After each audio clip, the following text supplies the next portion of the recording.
Hey guys, what's up? I look like crap and I'm apparently speaking in rhymes, which is actually very appropriate for today's topic. But anyway, I'm Yana and welcome to day 16 of Camp NaNoWriMo July 2021.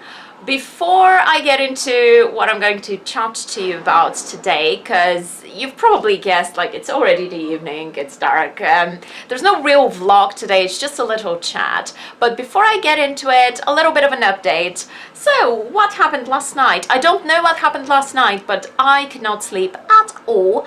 I spent the entire night finishing my better reading for the first 3 chapters that I got from the author who better reading for. So I finished those chapters, I put in all of my comments, which was really great that I managed to finish this last night because it needed to get done.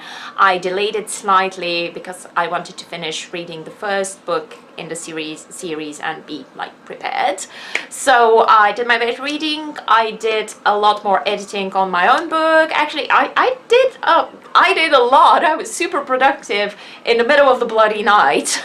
And then I went to bed at 6:30 in the morning, which of course completely like screwed with my head and everything, because then I had a lesson in the middle of the day at 1:30 and my brain was just a puddle at that point. And then after I finished with that lesson, we went to the beach, I came back, I just finished my other lessons, there were a few others, so it's been a bit chaotic because like I woke up at stupid o'clock in the afternoon just before my lesson, so my brain has just been all over the place and I haven't done any writing work today. But technically speaking, a lot of the editing work that I did in the middle of the night was done today, just super early in the morning at like 1, 2, 3, 4, 5, 6 in the morning. So I'm gonna say that counts, and then maybe I'm gonna do some more later today. But the point is, as I was reading this other author's book, I don't know why I'm not saying her name, it's Gillian Graystroke. It's Gillian Graystroke, it's one of my favorite author tubers and also a great writer. With some author tubers, I really like them on YouTube, but I haven't actually read anything that they've written. But now that I've read a bit of Gillian's stuff, I do really like her as a writer as well. So yay! so going by the Wolf and the Hog, it's a pretty cool book. But I was reading that, and there are some poems in her writing, and I tend to sometimes include poetry in mine as well if it's relevant to the story, not just like random poems, but like if a character is singing a song or they see like an inscription, that sort of thing. And it got me thinking about including that type of thing in your book and whether that's a good idea or not, and what does it depend on.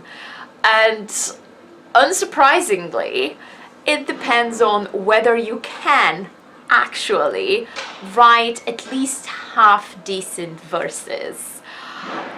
I cannot tell you how much it annoys me when I'm reading an otherwise really good book, and this has happened to me multiple times, and then suddenly the author decides, oh, this sounds like a good place for a poem. I'm just gonna have a character who speaks in rhymes, or somebody's gonna sing this song, or you know, for some reason we're gonna have some poetry in there. And so many times the author is actually a really good novelist, their prose is really good, but they cannot do poetry to save their lives, because those are two very, very different skills. Some people can do both, some people can't. As somebody who writes a lot of poetry and a lot of songs specifically, I know that I'm fairly strong in that area.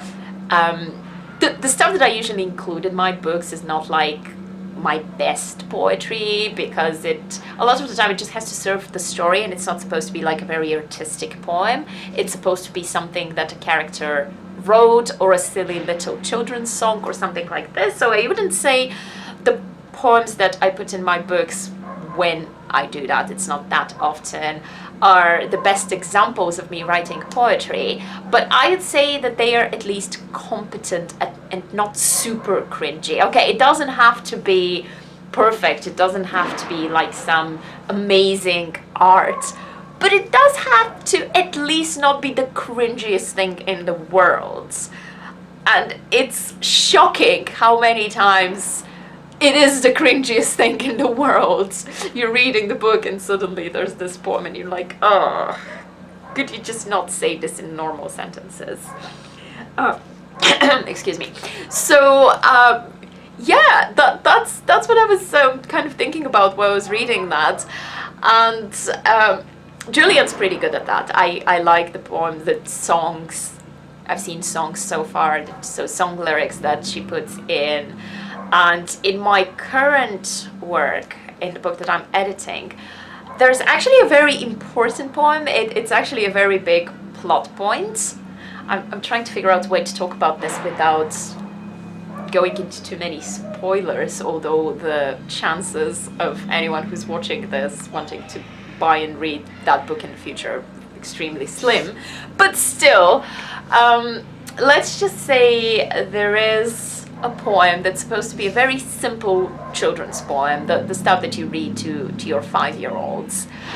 And it is kind of quite important to the plot. It's mentioned several times, and a slightly different version of it is also mentioned. So I had to come up with 2 different versions of that poem, and it is significant that there are 2 versions of it. So it did take me a while with this one to kind of try to find the balance between I want this to not be rubbish, but also it's just supposed to be super, super simple.